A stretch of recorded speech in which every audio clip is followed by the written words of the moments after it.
Salut, c'est Jean-Baptiste de jvmarseille.com. On se retrouve aujourd'hui avec une grosse question, super intéressante, quelque chose qui apparaît très souvent en filigrane dans mes vidéos, dans les contenus que je peux rédiger, poster, diffuser sur tous les vecteurs possibles, à savoir qu'est-ce que l'aura.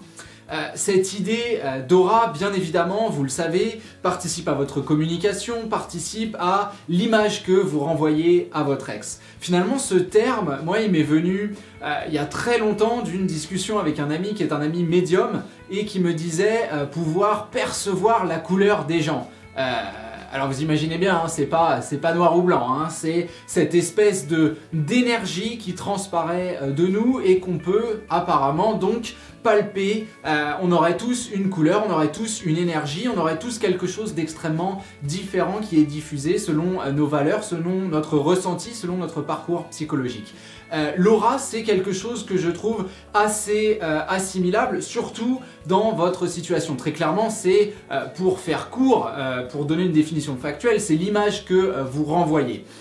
Dans une situation comme la vôtre, vous avez un statut qui est nécessairement un statut biaisé, qui est un statut difficile. L'ex, rien que par sa dénomination, est une personne dont on se méfie. La preuve, c'est qu'ici en Suède, on a cette expression qui dit que le problème d'une relation amoureuse, c'est toujours celle avec un S qu'on avait avant, sous-entendu les relations dont on sort et les gens qui sont tout autour, qui gravitent, à savoir les ex, qui vont revenir vers nous, qui vont essayer de nous convaincre de ceci, de cela, qui vont essayer de mettre leur grain de sel dans notre relation et finalement, potentiellement, tout faire s'effondrer. On ne vous voit pas comme une personne capable de prendre soin de vous, du moins pas au début. On s'imagine que vous allez présenter tout un lot de réticence au bonheur de l'autre, que vous allez présenter tout un lot de lourdeur. Et ce sont finalement les attentes qui pèsent sur vous. On s'attend à ce que vous soyez dans une communication vraiment très importante et en termes de timing et en termes d'arguments à opposer à l'autre. On s'attend à devoir batailler avec vous. Et c'est vrai qu'en prenant le contre-pied des attentes qui pèsent sur vous, ça c'est un mot que j'utilise très souvent, eh bien vous favorisez une aura positive. Donc l'aura, qu'est-ce que c'est? C'est votre attitude qui influence aussi finalement votre communication. Vous savez que la communication, c'est le fer de lance de la démonstration de votre envie de changement, le tout dans la finesse, le tout dans la légèreté, le tout dans un esprit extrêmement souriant et extrêmement dynamique. L'aura, finalement, c'est cette capacité à changer, non pas pour impacter l'autre, mais changer pour retrouver le contrôle de vos émotions, pour retrouver le contrôle de votre quotidien, pour devenir cette version 2.0 de vous-même.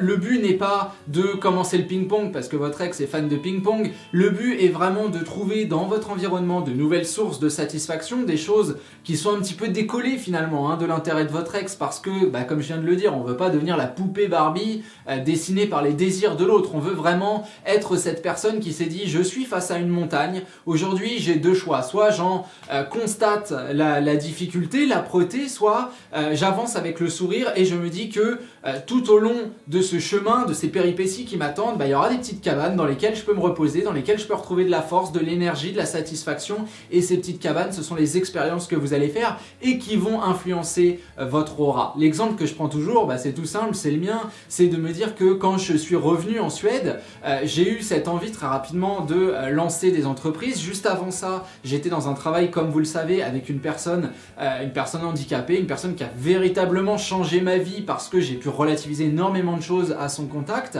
et je suis revenu avec un état d'esprit complètement différent. Fini la victimisation, fini l'égoïsme absolu, fini de ne voir que la tristesse partout, ce qui est extrêmement naturel après une rupture amoureuse, bien évidemment, mais vraiment une envie de créer, une envie de réaliser. Au début, on m'a pas cru quand j'ai lancé mes entreprises en ligne, et évidemment, peu de gens se sont dit « tu vas y arriver, c'est génial, etc. » L'aura était en cours de construction, mais il y a encore pas si longtemps, on me disait qu'il fallait faire un travail sérieux et qu'un loyer se paye tous les mois.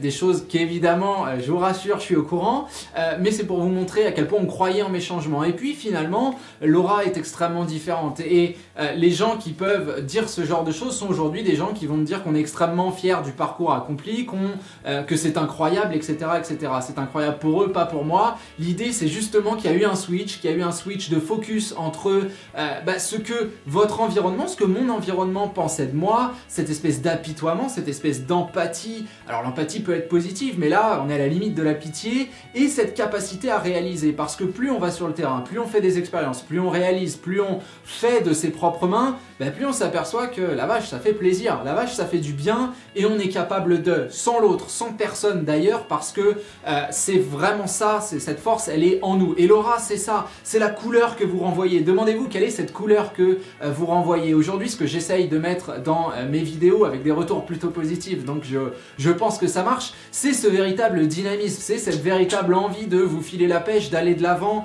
de faire, de construire. Finalement tout ce qui est communication, tout ce qui est rapport à l'autre direct, ça c'est la partie qu'on peut voir de l'iceberg, mais la partie qui nous intéresse c'est la construction de votre aura. Et oui, elle se trouve dans votre match de tennis, elle se trouve dans votre marathon que vous allez faire au sens propre, hein. Je parle pas du marathon de la reconquête, je parle vraiment d'un marathon que vous allez avoir envie d'aller courir avec vos amis, je parle de votre nouveau projet professionnel, je parle de votre nouvelle formation, de votre voyage, pas parce que c'est sympa de dire oh la vache je suis allé en Indonésie. Très clairement, votre ex s'en fout, vous pouvez aller où vous voulez, on s'en fiche, c'est pas ça qui est important. Ce qui est important, c'est le contact avec les gens, c'est ce que vous allez réaliser sur place, c'est cette expérience, ce savoir que vous allez emmagasiner et qui fait de vous petit à petit une nouvelle personne, sans même que vous ayez vraiment à vous dire « Ah tiens, là je parle différemment, ah tiens, là je fais des choses différentes ». Aujourd'hui, je sais que je ne suis plus le même homme et je ne me suis pas appliqué à me dire « Tiens, je vais changer mes vêtements, je vais changer ma façon… » Tout ça est venu naturellement, c'est un espèce de flow, un véritable dynamisme, il n'y a pas vraiment d'autre mot,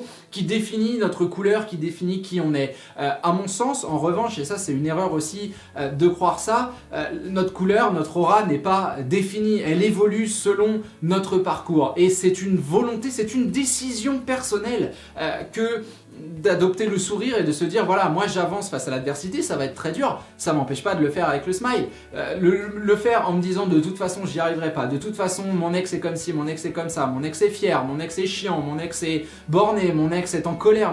Ce sont des phrases que j'entends tous les jours qui me rentrent par une oreille, me sortent par l'autre. Non pas que je ne respecte pas mon interlocuteur, mais parce que ça, ce sont des excuses derrière lesquelles on se cache pour ne pas faire le travail sur le terrain. L'aura, elle est dans cette matérialisation de votre volonté d'évolution personnelle. Alors oui, au début, on le fait pour l'autre, hein, c'est une évidence. Et puis au milieu, j'ai envie de dire qu'on le fait pour soi et à la fin, on le fait pour le faire. Moi, aujourd'hui, je suis devant cette caméra parce que c'est mon trip absolu de pouvoir partager ces choses avec vous. Je compte plus les heures, je suis dedans quoi. Je suis dans ce petit cadre, je suis derrière l'écran et ça me fait super plaisir d'être capable aujourd'hui de vous donner ces conseils là et je le fais pour le faire parce que encore une fois c'est un plaisir génial. Et bizarrement, je suis pas moi médium hein, du tout, mais c'est vrai que beaucoup de coïncidences, choses dans lesquelles je ne crois absolument pas finalement, mais j'ai beaucoup de contacts qui me disent bon bah tu sais, j'ai vraiment mis en application tout ça et aujourd'hui je suis dans un espèce de switch quoi, hein. Vraiment je pense à moi avant de penser à l'autre. Évidemment qu'il y a des réminiscences, hein. Je déteste pas mon ex donc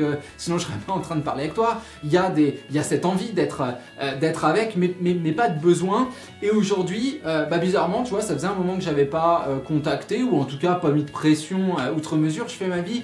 Et boum, j'ai un contact vachement plus rapprochant, vachement plus intéressant qu'à l'époque, après la rupture, où j'essayais de convaincre, que j'essayais de… Je pensais que finalement la personne en face s'en fichait un peu, donc je me suis dit on va y aller tout doucement, hein, on va de temps en temps contacter pour voir. Et là, boum, les choses se débloquent toutes seules parce que moi j'ai vraiment changé mon focus. Et ça, ces coïncidences-là, moi j'y crois pas. Moi je suis sûr et certain, je le sais même, j'ai envie de vous dire que c'est votre aura, c'est votre couleur. Alors posez-vous la question, de quelle couleur êtes-vous? Voilà, si cette vidéo vous plaît, n'hésitez pas à vous le signaler en la likant tout simplement. Vous avez tout un tas de liens sous cette vidéo également vers la newsletter, hein, vous le savez, du contenu exclusif que vous recevez directement dans votre boîte mail toutes les semaines.